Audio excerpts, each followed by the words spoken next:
coming. This week, usually I have my partner Michael with me. Unfortunately, Michael has a family commitment and he won't be here, so I'm flying solo. But thank you for coming. Always appreciate your presence here. We'll begin, as always, with prayer. But let us first reflect on our need for wisdom to live life morally well. That's what these sessions are hoping to help us with. And the church teaches us that the Blessed Mother, one of her titles is the Seat of Wisdom. And the Bible tells us that wisdom is found not on the surface of things, okay, but underneath the surface. We need to get wisdom, we need to dig down. We need to get beneath things, the surface of things. To gain wisdom, we must do the work and put forth the effort to do that. And Mary is our model of wisdom because she contemplated, she contemplated everything that occurred in her life. She did the work. She put forth the effort to do that. Welcome, it's good.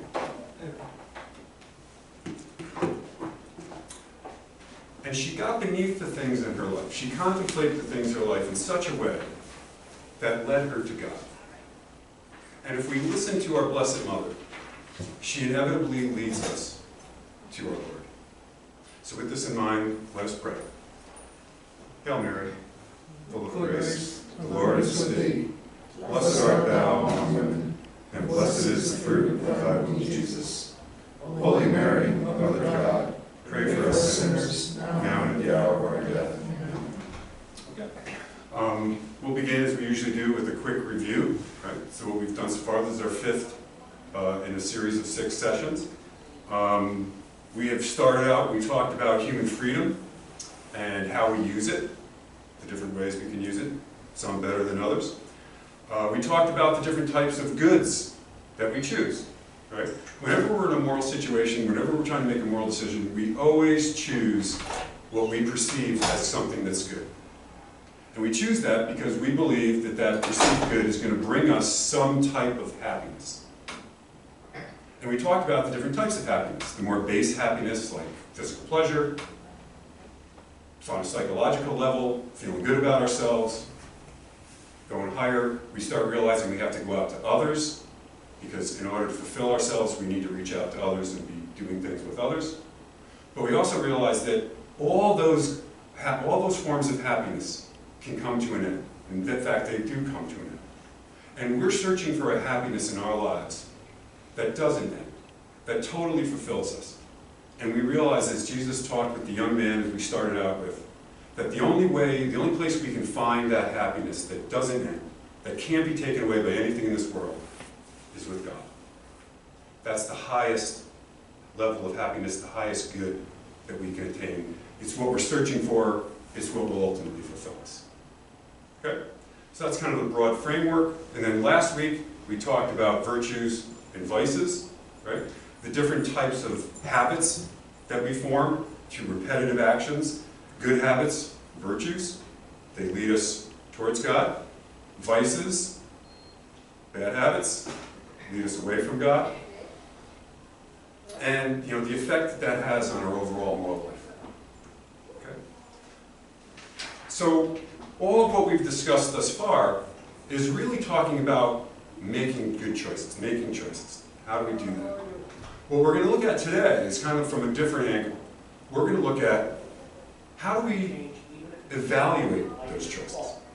How do we determine if our choices really are good or bad? Right? And to do this, we have to use our wisdom, dig beneath the surface of things, because you can't just look at things on the surface, as we'll see. We'll go through a lot of examples, hopefully to help you. And basically we come up with what are called the 3 moral determinants. This is what the church teaches. And that's going to be our main topic today. Okay? Now, when we think about it, we inevitably make these types of evaluations, right? We evaluate and judge our own actions, and we also do that with the actions of others. Sometimes we're a little bit more focused on evaluating and judging the acts of others than our own sometimes. But that's a story for another time, okay? But do we ever stop and really think about how we make those judgments? How do we make those evaluations of our own actions and the actions of others? And more importantly, how should we make those judgments and evaluations? Okay? And what criteria, if you will, should we use? Well, today, that's what we're going to do. We're going to dig into that important topic. So, the basics, if you will. I always like to start with a broad picture, right? So, our faith teaches us that morality is about three things. Some concrete action that we do, right? Very identifiable. Performed for a concrete, identifiable reason. Why'd we do it? And in some concrete set of circumstances. So those are the three pieces of the puzzle, the moral puzzle, if you will. And all three of them are very important. A lot of times different people will emphasize one or the other, right? But we need all three if we're going to evaluate our choices and actions and those of others in the most effective way possible. Okay, right up front, I want to make a very important point. We must separate the act from the actor, right? Sometimes it's put, the action done, person performing it. Two separate things. A lot of times we want to put them together, right? And sometimes we can come up with catchy phrases to remind us, maybe you've heard of some of these. Hate the sin, not the sinner. Judge the action, not the person. Two separate things, they're very related, okay? But the point being is we must separate the act from the actor. Now there are two common ways that people can make a mistake in this regard, okay? One is to start with the action and then have that color the person, right? So, if I, in a sense, hate the sin, then therefore I hate the person. So now what I'm doing is I'm equating the person with their bad actions. This leads us to judge the person by those bad actions. And this is not what our faith teaches us. No human person can judge another person's soul. Only God can do that. The other problem is when we come at it from the other side, right? We look at the person, and our feelings about the person now color the action.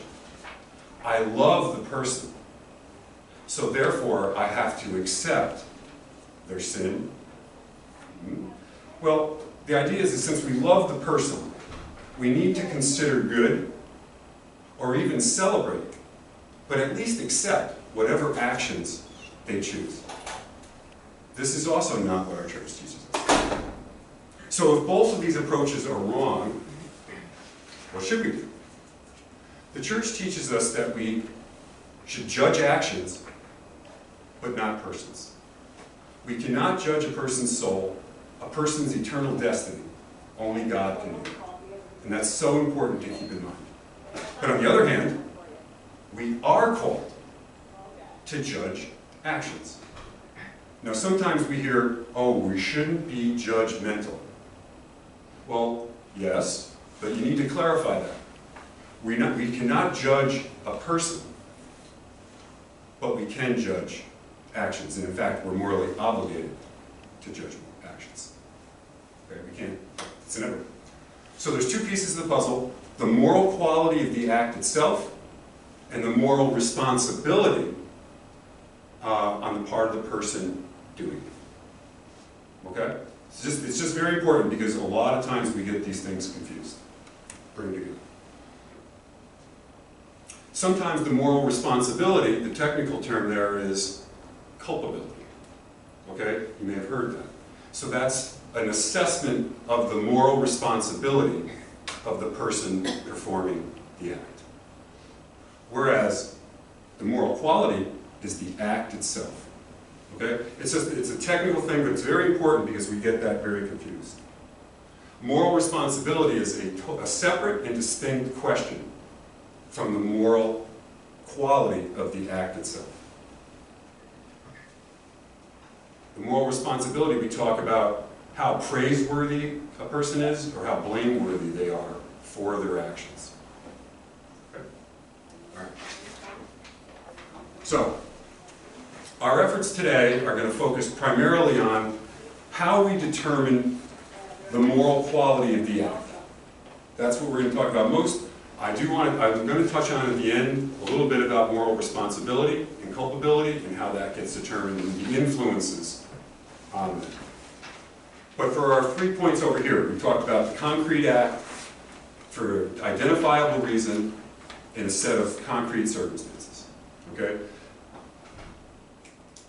The circumstances, we're pretty common with that term. What are the circumstances of the situation, right? The reason we're doing something, the personal intention, I think that's fairly straightforward. But the technical term for the first one, this is the one I want to focus on a little bit because it's probably something that you may not be as familiar with.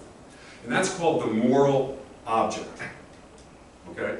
The moral object, that first thing about the concrete act, that names the action that's being done.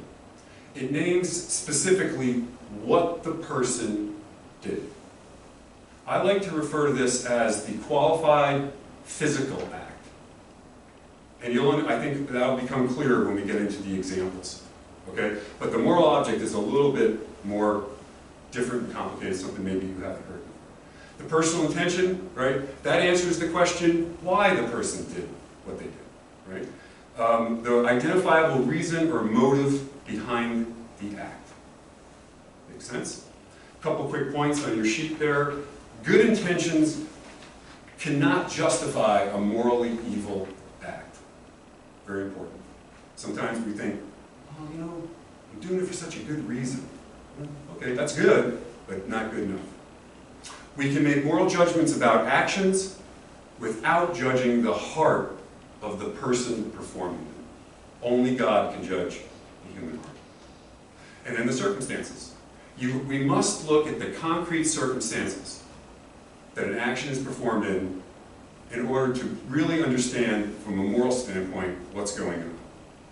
You know, we have the moral object that tells you what the person did. The intention tells us why, very important. And then the circumstances add further details, like where, when, how long, how much. These are the other types of facts that we need to know in order to assess and evaluate the action. Okay, so there's a great Catholic moral principle, right? For an act to be good, all three of these moral determinants, right?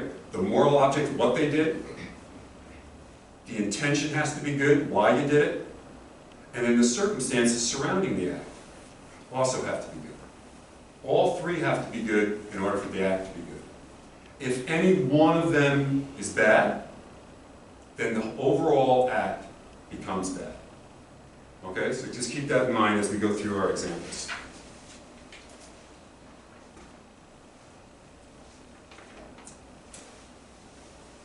So, start with the first example.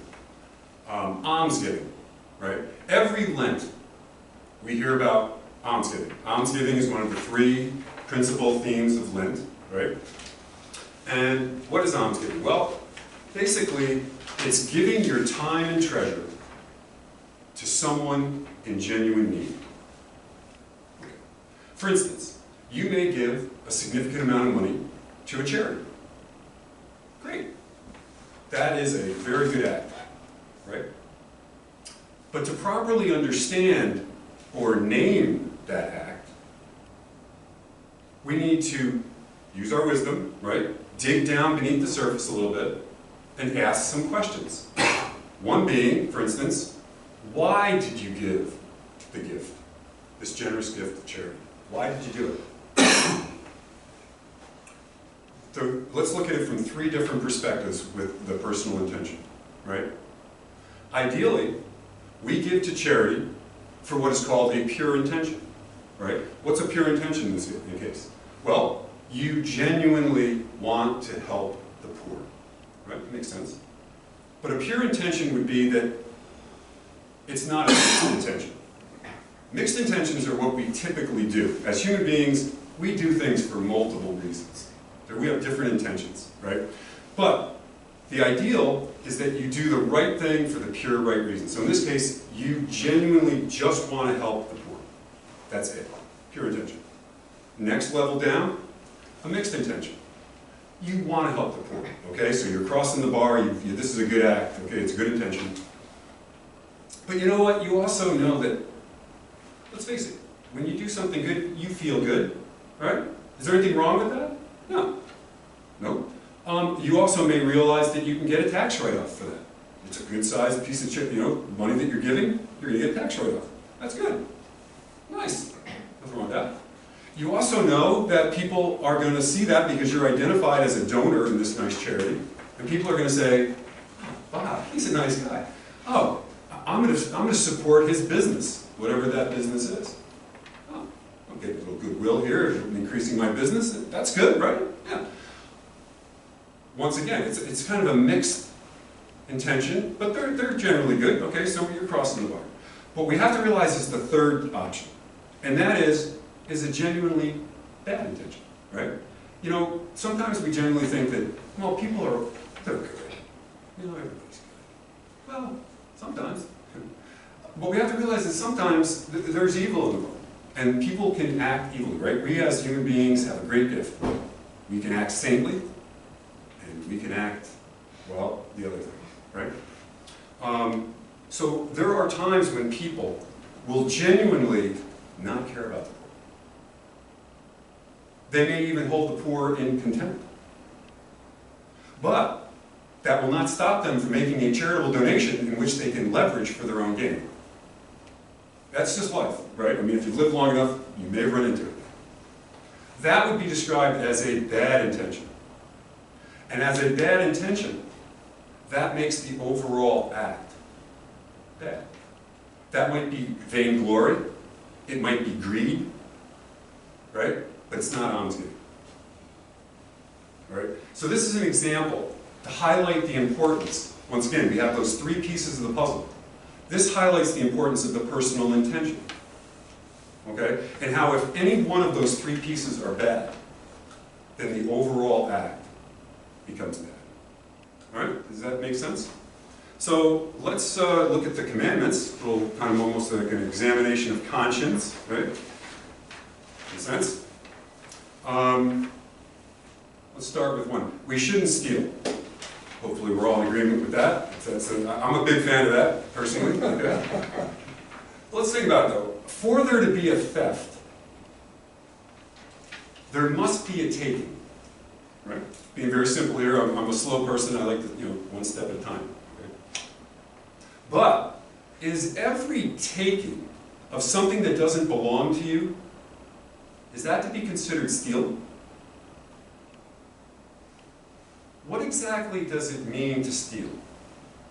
And this is where definitions can be very helpful, morally speaking, right? Sometimes definitions can be really stale and dry. Definitions can be very helpful. And so let's think of a classic example that helps us define stealing more precisely, right? A very poor person, you may have heard this one before, hopefully you have, with no means whatsoever, takes a loaf of bread that doesn't belong to them. There's a taking, something that doesn't belong to them, right? From a wealthy merchant to feed himself and his starving family. A little extreme example, but sometimes hyperbole is helpful to clarify. This is an example where we take a look at the reasonable will of the owner, right? Is the owner's will, because stealing, let's define stealing. From a Catholic perspective, what stealing is a taking, yes, of something that doesn't belong to you against the reasonable will of the owner. That's it. That's what I call a specified physical act. Physical act, taking something that doesn't belong to you. Qualified act, is it against the reasonable will of the owner? And from that perspective of the church and many other people, the person who holds the value of a loaf of bread over the life of this man and his family is not a reasonable will.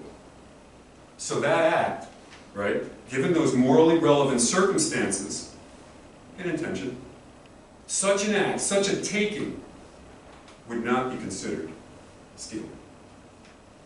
Okay? So just once again, we're trying to highlight the fact that there's different pieces to this puzzle, and we have to look at all the pieces before we make a judgment. No rash judgments. Okay?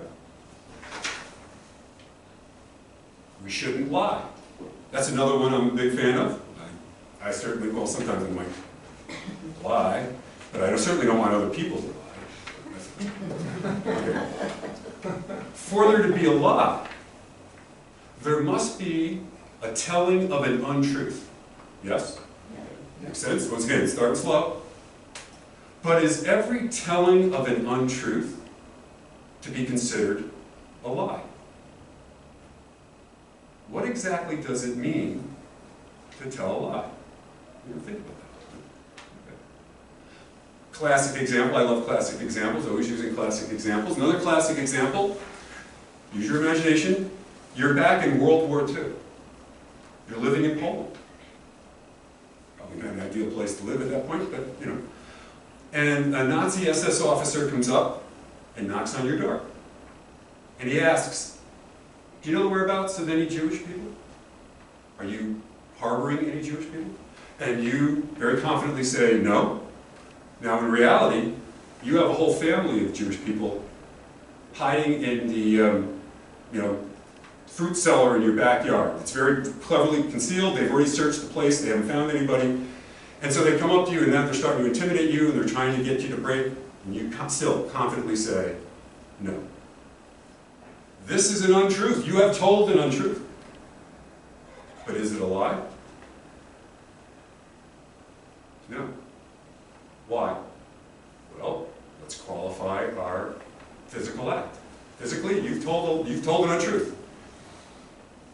But is it a lie? No, because telling an untruth is only a lie when the person asking the question has a right to know the truth. Right? And in this case, we know that the person who's asking that question, they're not searching for justice. No. They are simply out to kill, to murder these innocent people. We never have a right to do a wrong. Okay. Special case, perjury. Let's look at that. What's perjury? Well, perjury is lying under oath. Okay. Being under an oath would be a circumstance, a very important circumstance, which can influence the praiseworthiness or the blameworthiness, the significance, the moral gravity of an act. So perjury is a very serious crime and a very serious sin. So let's try to highlight the intention and circumstances in this case. All right? Example, perjury. Okay. You witness, once again, you help me out here, use your imagination. You witness a very good friend of yours, your best friend, and you witness them do something that is at the very least questionable and potentially very harmful and bad, right? And it's a very significant situation, and the police come, and they interview you because you're a witness to what happened, and out of a great intention, right? Great intention, you love your friend, you realize that you're not absolutely sure what's going on here, but you know that you want to tell the story in such a way that kind of gets your friend off the hook. Okay? You don't really tell the truth. You bend the truth, you make it favorable to them because of your good intention. Right? So you tell the police officer that. You've told an untruth, and you've told an untruth to someone who has a right to know. The police officer is looking for justice. They're not looking for revenge, they're not looking to murder or hurt your friend. Right? They're out for justice. They have a right to know. So that untruth would be a lie. Okay? You've told a lie. Now, you end up getting dragged into jail, not jail, hold on, you go to the trial because you're a witness, right? And then under oath, you get called and you tell the same story, you tell the same lie. Once again, good intention, circumstance now, you are under oath. You've told a lie under oath. Even regardless of your good intention, that doesn't make it a good act. Now, in fact, the circumstances of being under oath makes the bad act worse. So therefore, the moral responsibility, the moral, the impact, the gravity of the act can be increased by the circumstances that you're in. The circumstances and the intention can never change a bad act into a good one. It can increase or decrease the moral responsibility, but not the acts. All right, fifth commandment.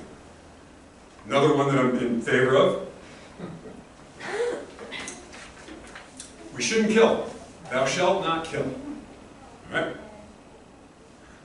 We need to unpack that a little bit, really, to understand it, right? And there's a lot of, sometimes people get a little confused with that, we shouldn't kill, what exactly does that mean? All right, well, the church helps us out, helps us define that.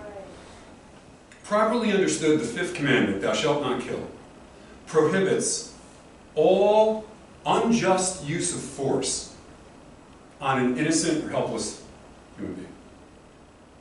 Okay? So that covers all sorts of things.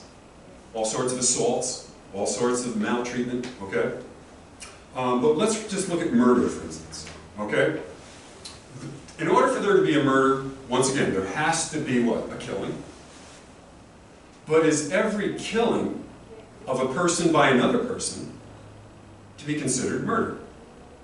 Clearly not, because we've watched enough TV shows and police shows and whatnot. We know that. But what exactly does it mean to commit murder? Once again, let's look at our definitions. Murder is the direct, intentional taking of the life of an innocent human being.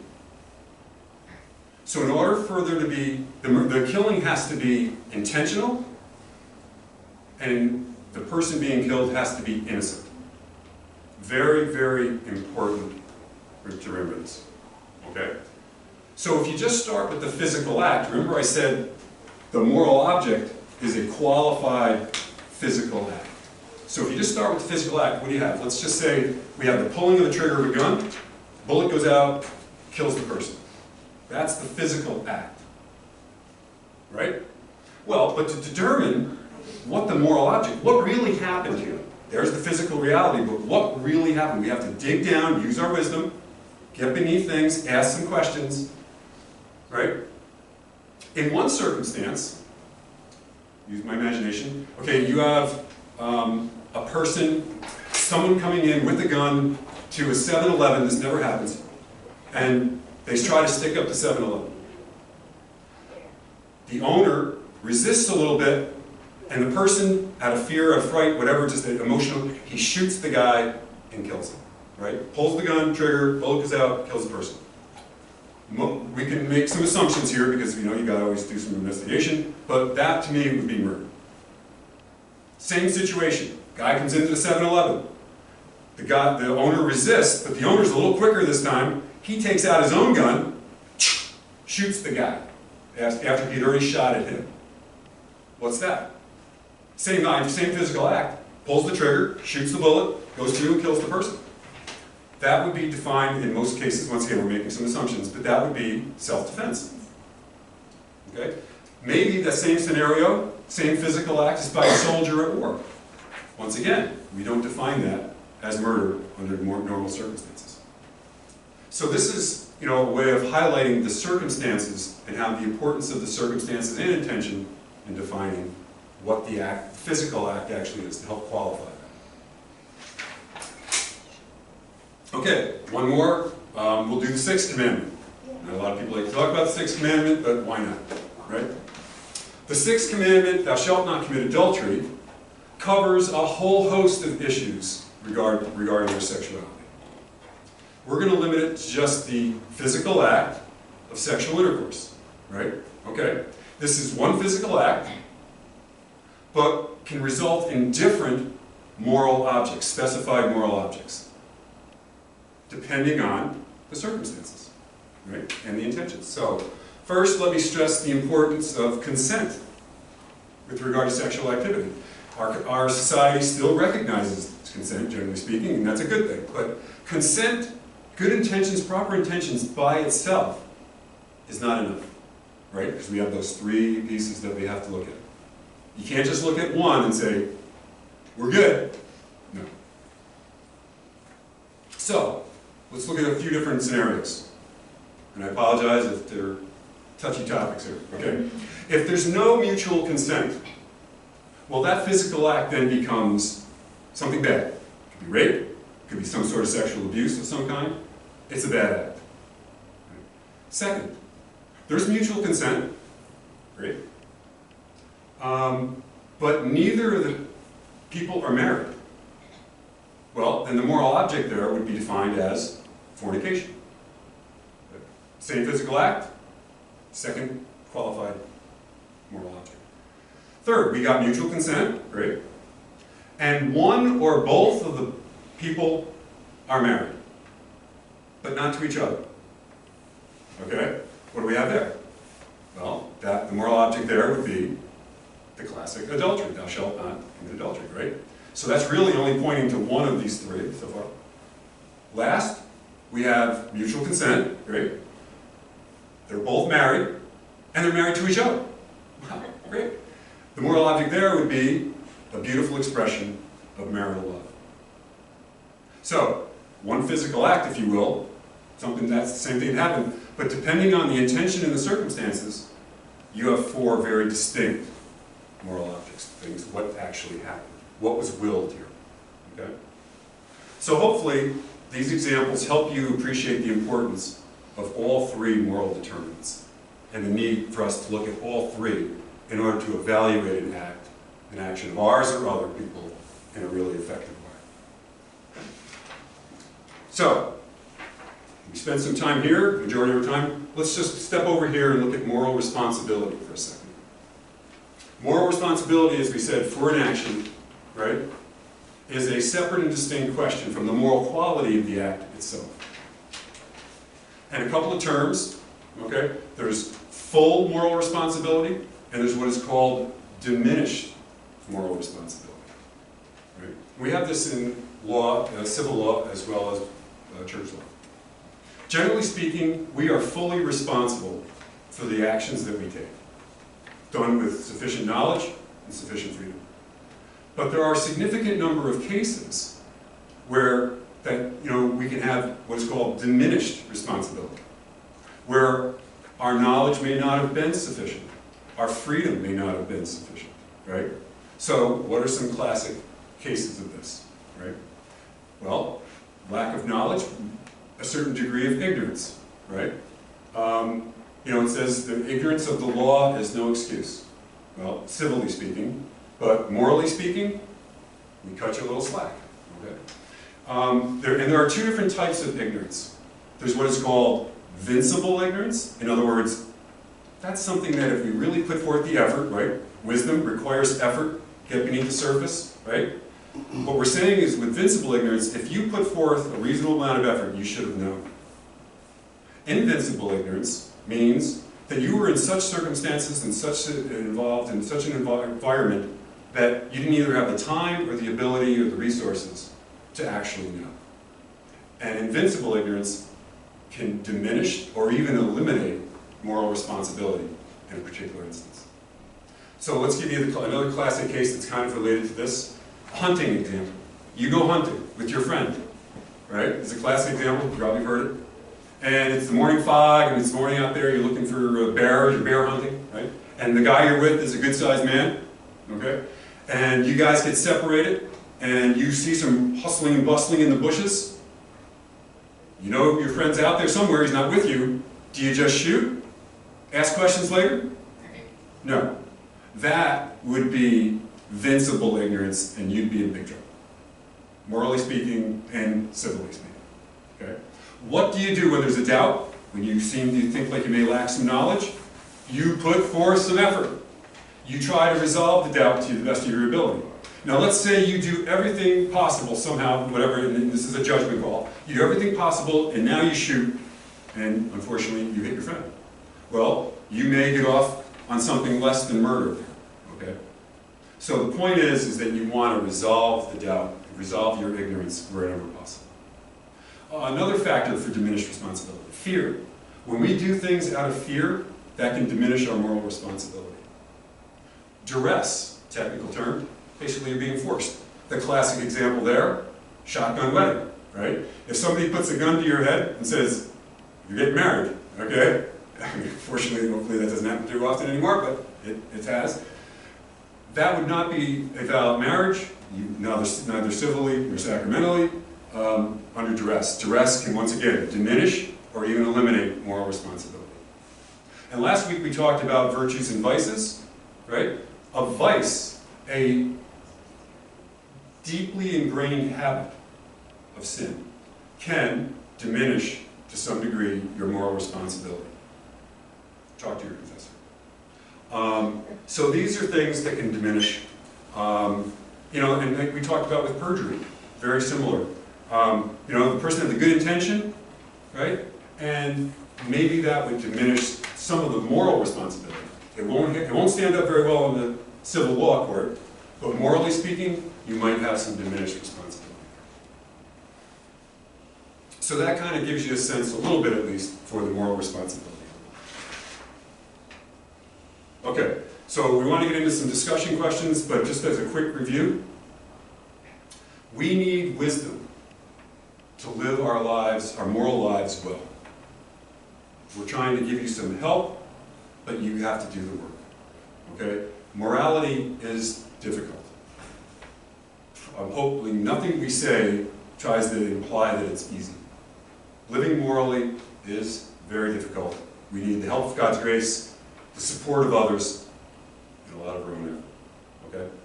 So, and wisdom is not found, hopefully, as we've made some examples, on the surface of things. We need to dig down beneath the surface, contemplate the things we're experiencing, like our Blessed Mother, and that requires work and effort on our part. We must separate the act from the actor, right? Hate the sin, love the sinner. Don't judge the action, yes, but don't judge the person. Two pieces of the moral puzzle: the moral quality of the act itself, the moral responsibility for the act performed. And remember, the Church teaches us that morality is about three things, and always three things. We have to consider all three. The concrete action done, performed for an identifiable reason, and to some sort of concrete circumstances. And we have to look at all three. Technical terms, the moral object properly names what the person did. The concrete act, I refer to that as a qualified physical act. What the person willed, really. The personal intention, that answers the question why they did it.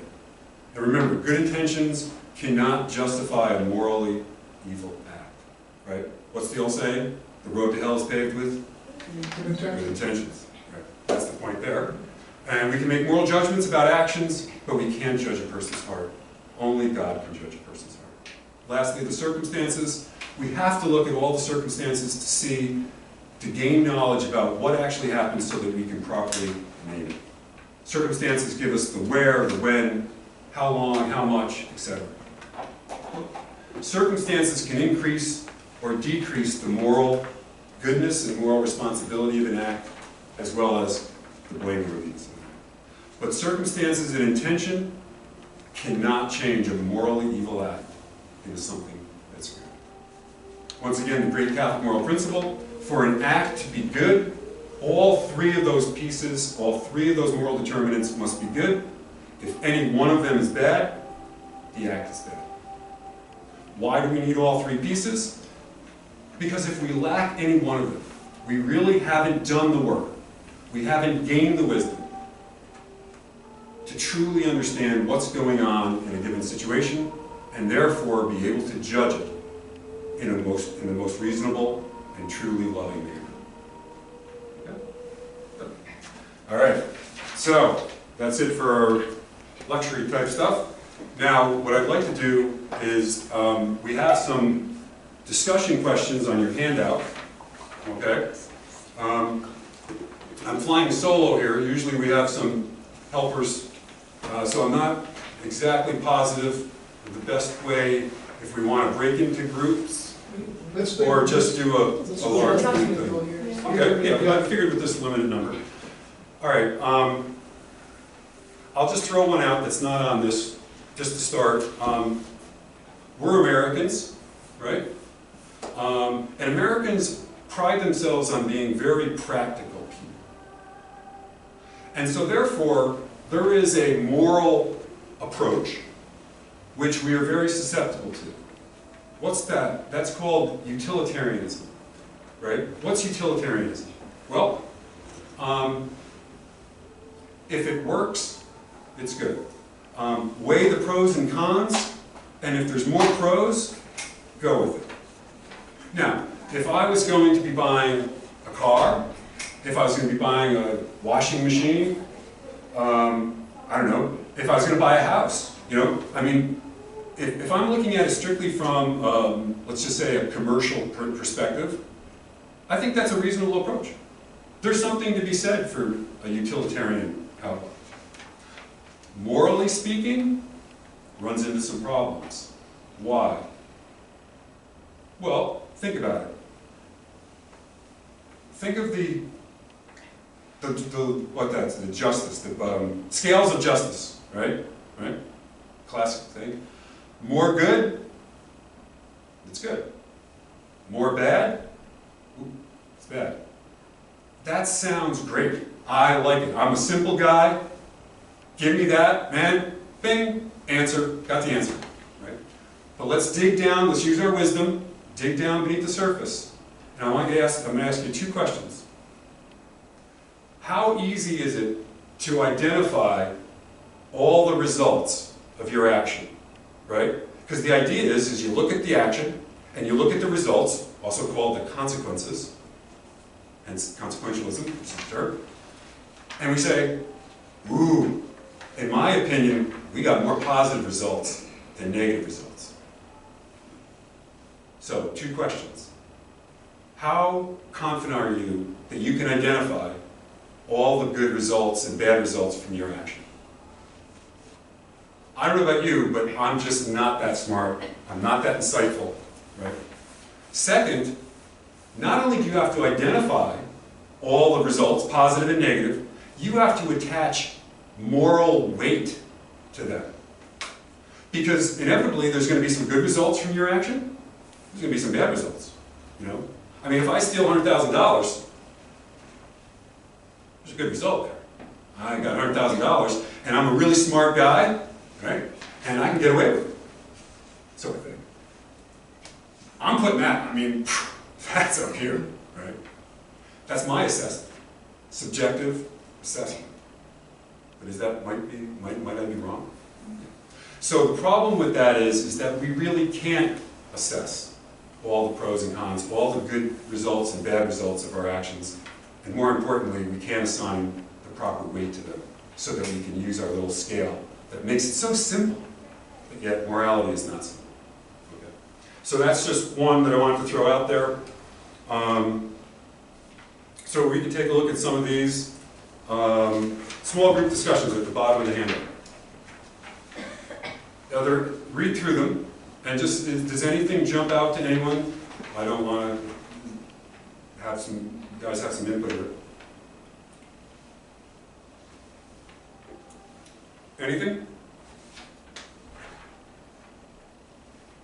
Well, what we just talked about, utilitarianism in a sense, if you look at number 5, why can't I do something wrong if I'm confident that good will result? Right? Well, how much good? How much bad? Are only good things going to result?